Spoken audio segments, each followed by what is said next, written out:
السلام عليكم. طبعا نقدر نقول وداعا للقطرات مع هذا الكحل العجيب.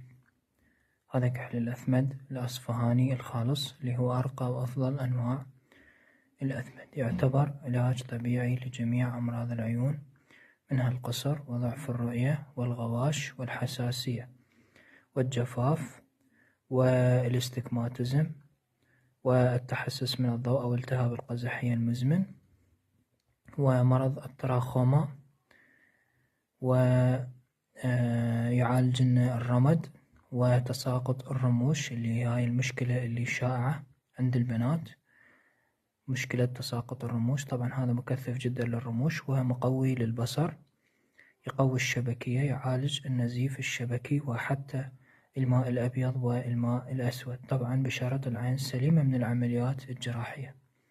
طبعا هذا هو الأثمد الأصفهاني الخالص اللي هو مثل ما قلنا أغلى وأفضل أنواع الأثمد، ويعتبر علاج طبيعي للقصر، للضعف، للغواش، للعشو الليلي وكل ما سبق ذكره.